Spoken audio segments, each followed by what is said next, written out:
You know, I think with our financial situation, we should really get into the drug cartel. We'd make some great drug runners. We'd die within the first week. What? Me? I'd die within the first week. I'd kill you so that I could survive and I could be head honcho. I know you would kill me. Said, yeah, I would. God damn it. Welcome, everybody, to a brand new movie review where we talk about Sicario, Day of the Soldado. And wow, this is definitely a movie that I was really interested to check out. A sequel, the first Sicario from 2015. And wow. Now, did we figure out what Soldado means? Yes, Soldado means soldier. Okay, so Day of the Soldier. Okay, makes sense. Makes sense, right? So, where would you like to start with this movie, sir? I'll tell you what the basic plot of the movie is. You have a new president, and he wants to make the drug cartels a terrorist organization. They say the definition of a terrorist is any group that wants to commit violence in a name of a political belief. Which he wants to make the drug cartels part of this. Yeah. Problem is, they want to use the same tactics they used in Afghanistan and Iraq against the drug cartel. It did not work. It failed miserably. They showed basically they were going to kidnap somebody. Basically, the drug cartels, they compared them to royalty. They're kingpins. Their children are like princesses. What do you do? You capture the princess. Sure. And that was the concept. Let's kidnap somebody. Let's release her. Let's start a war between the cartels. It didn't work, and it really, the movie, I'll let Seth get into this, maybe explain it a little bit more. I found confusing at points. There was two different storylines going on. I really don't think you needed two storylines. Seth disagrees with me and says it made sense, and that's where I got a bit confused. So yeah, I'll let you take over. Well, no, look, this is, again, a sequel to that first film in 2015, and you got in that film, that first film, you had Emily Blunt playing I believe an FBI agent, if I was pretty sure. And she is sort of getting into this whole thing with these drug cartels and going to Mexico and basically realizing that you have to do a lot of dirty work. And she didn't realize just how much dirty work you really have to do. And basically, you meet Josh Brolin's character of Matt in that movie. You meet Alejandro, played by Benicio del Toro in that film. Who was a key operative in the movie. Yes, and he was in the first film as well. And then you also meet an agent. Catherine Keener is the actress's name. I don't know her name in the movie. She's been in a few movies. I can't think of them. And she... I thought she was very good in the movie. Yes, and basically, in the first movie, they had kind of smaller type roles. They didn't have a lot of big roles. And this one, the roles are definitely much more expanded on, definitely much more to find out. You definitely, in that first film, find out about Benicio del Toro's, his character's past, about his family dying because of the cartels and all that jazz. So there's a lot of yarn, and him and Matt are not exactly friends, but they're kind of colleagues whenever Matt really needs him. Yeah, and there's a key thing in the movie where he basically says, I'm cutting you loose. Basically give him a la carte. You can do whatever you want to do. Yeah, whatever you want to do. And basically, he goes back to him because you have the Secretary of Defense, played by Matthew Modine in this movie, basically is like, you know, we need to deal with these cartels. And basically the character of Matt, played by Josh Brolin, says, well, I'm gonna have to get dirty. And if you saw that first film, he's a guy that's not a lowlife, but he's somebody who does get dirty. He's somebody who gets down and dirty. He's somebody is like, you know, if we gotta be the bad guys in order to win the war, that's what that's what we have to do. And remember, in the movie, he says, I gotta be dirty. He says, well, that's what we want. We want dirty. We want dirty. We want you to get down and go to do things that other people can't do. Yeah, I mean, and then I can kind of compare this a little bit to Vietnam. Because Vietnam was a political mess. Absolutely. It was we went in there. We really shouldn't have. We went in there for a lot of reasons. We really did win the war, but politics made it look like we lost the war. And this was the same thing that happened right in the beginning of the movie. They screwed up the operation, and all they needed to do was put a different political spin on it. But Catherine Keener, her character, says, we can't spin a different narrative. You started a war with the government and not the cartels. Yeah. You killed Mexican police, so there was no different narrative, and that's where it shows they really have to fix their mistakes. And what I love about this film, yes, you delve into more of Alejandro and Matt in this film, but you also get the idea of really showing how Mexico works. The idea that these people who are drug runners and everything like that, they are using people. They are to get them over the border. Money. It's all about. Well, at the beginning of the movie, there's a part where Matt, played by Josh Brolin. Josh Brolin, he says, "What do you think is the biggest moneymaker for Mexico?" The biggest, sure. And he says, "I would have said 20 years ago, coke and heroin." But he's like, "This day and age, it's people." And you see the point where that comes true, because the people runners who are smuggling people, it's $1,000 per person. Yes. So if you think they're smuggling 30 people, that's $30,000. Yes. And they don't really care what happens to people, because they don't drop them where they still have to cross water and really come through, and they have another guy that does that. So they really show the struggles they have to go through. And the idea of, and this movie, we won't really get into politicalness too much, but this movie, I think it's relative to the time. It's extremely relevant right now, and it's definitely a hot button issue, and this movie does bring it up in a big bad way. Well, I think there's going to be a lot more movies like this. This is the biggest issue right now in politics. Yes, it's the biggest issue, and this movie, I think this movie, and you really have to remember that this movie was made before this really became an issue, so they were ahead of the game. And what they did in this movie I liked, they had a lot of caps locks. There's a lot of Mexican speaking.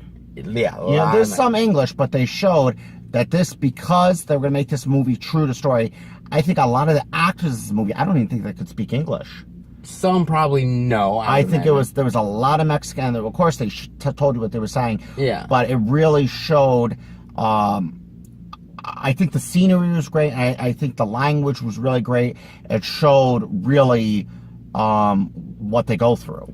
Yeah, and what I love about it is you also get to see this kid. I don't even know how old he is. I would say maybe 15 or 16. Well, remember, he was still in high school. Yeah, so I would say 15 or 16. Well, he was driving a car. Well, maybe not exactly like with a license. No, because he was driving on the American border. So he's at least 16. He's at least 16. And the idea is that you get to see this kid evolve into becoming part of this cartel, becoming part of somebody who wants to be this sort of badass guy.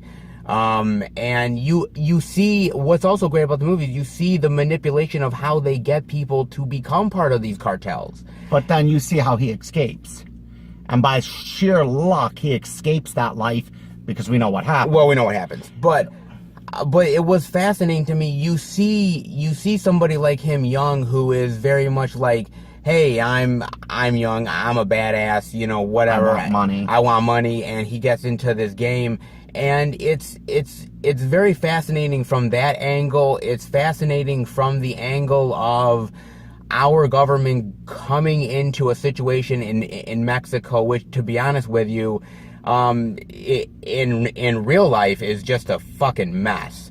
Well, I'm sure a lot of this movie probably touched on reality. I don't think we like to face it. One thing I told Seth is America, we're helping a lot of countries. We help. A lot of times we go in there and they don't want us there. We're butting our heads in, and Mexico does want our help with the drug cartels. Yeah. But the way they went about it in this movie, and we probably did it in real life, was the wrong way to do it. Yeah.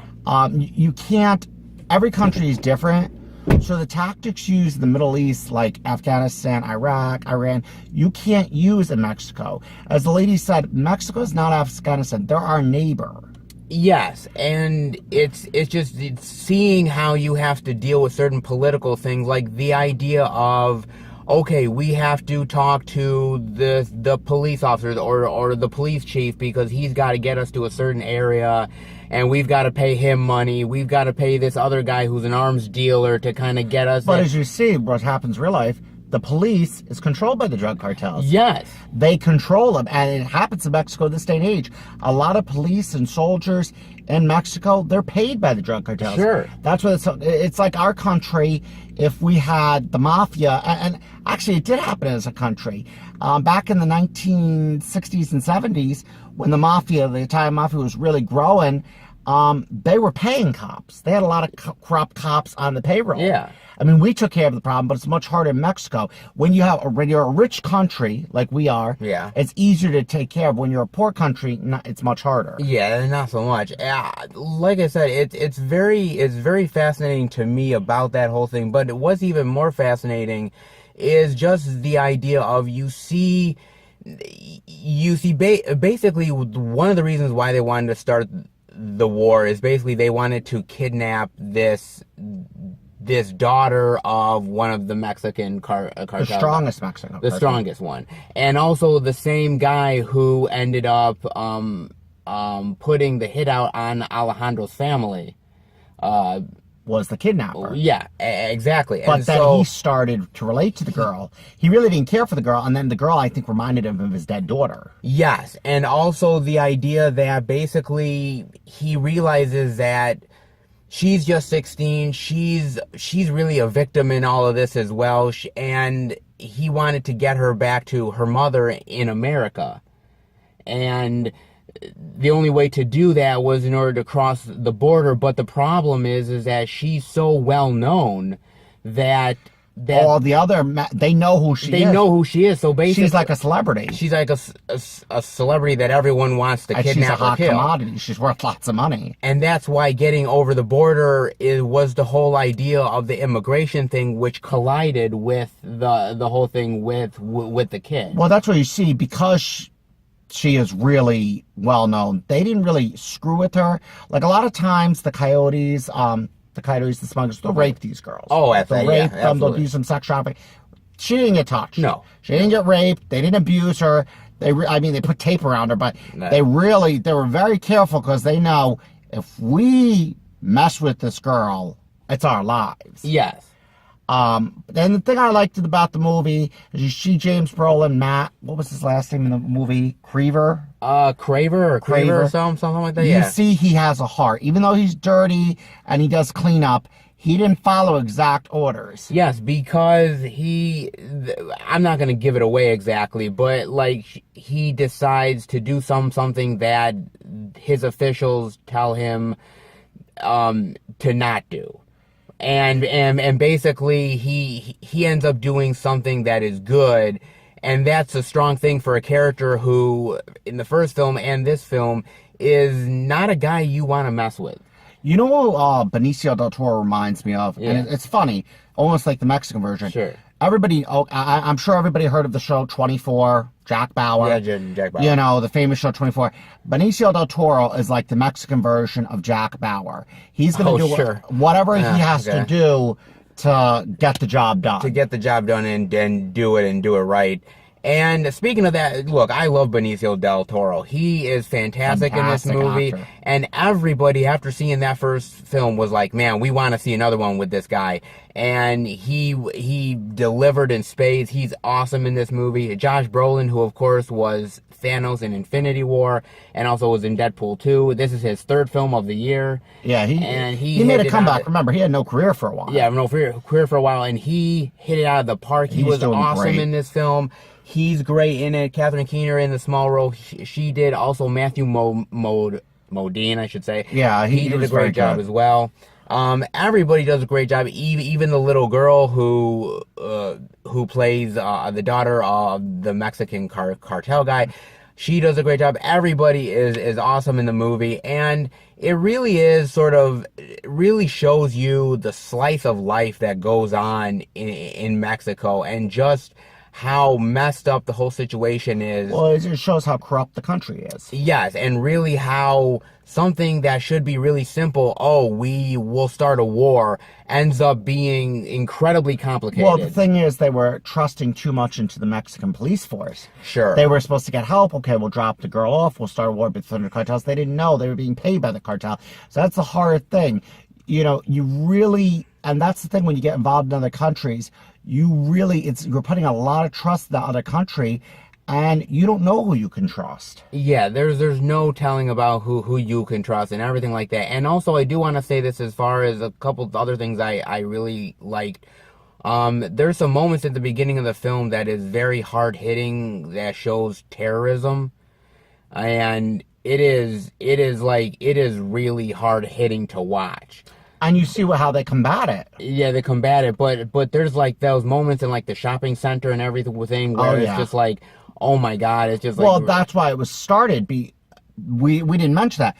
A shopping center basically happened, a terrorist act, and they linked it to the Mexican cartels. Yes. And originally they said, okay, let's go after Mexico. Originally there was supposed to be no war until the defense secretary said, let's have a war. They were originally going after how did they get these people into Mexico. Oh, they shipped them, and this is what they did. That's what it was, and then it changed into a whole different dynamic. Yeah, it went in a whole different way. I thought that was really hard hitting to watch, and also another scene I really liked, and was the scene with the young kid where he's helped walk all these people to the border and everything, and he gets in a van.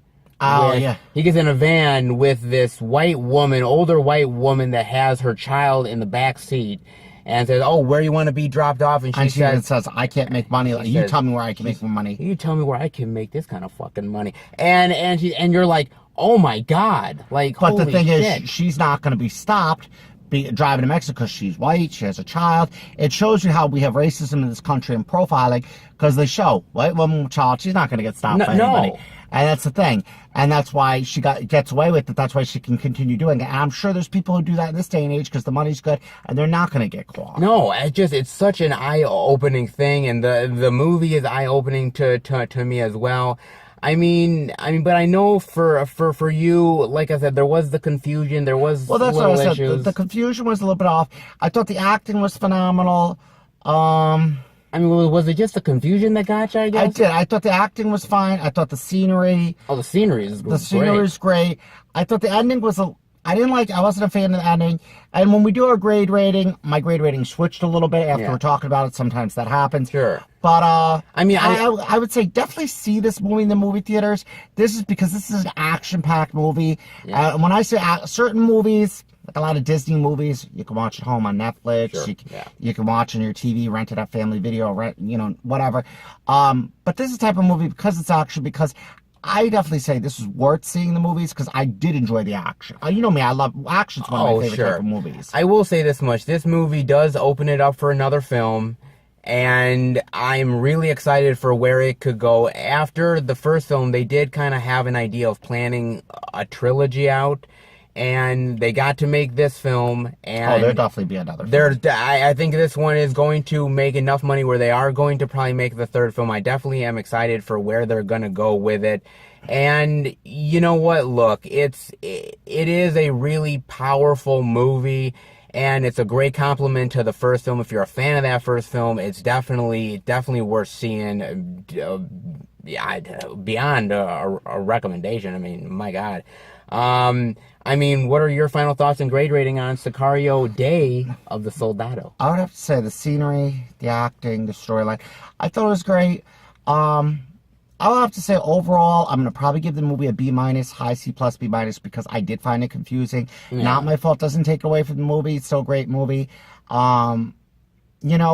I would have to say if I paid attention a little bit more, maybe if I watched it again at home, my grade rating would go higher. I just felt it was confusing at times, but it's definitely worth seeing. So I'd have to say B-, C+. I'm going to say, look, Benicio, man, one of my favorite actors, kills it. Josh Brolin kills it. I think the movie was definitely anticipated for people who love that first movie. I don't think they're going to be disappointed. I think you get a decent amount of action here, and the action is good. You get a decent amount of blood, and trust me, there's a thing towards the end of the movie, and we won't spoil it. It's kind of gross. With the blood thing. Yeah. But that was really effective. I love the story of the whole idea of the immigration and the idea of dealing with the cartels. It's definitely relevant. They hit it on the mark big time.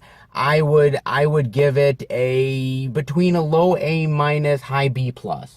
Oh, definitely around there. Definitely much higher grades than me. Definitely much higher, but normally we're pretty equal. That was a big difference. Yeah, a little difference, but it's and I'm the one who wanted to see the movie. I'm the one who told this guy I want to see this movie.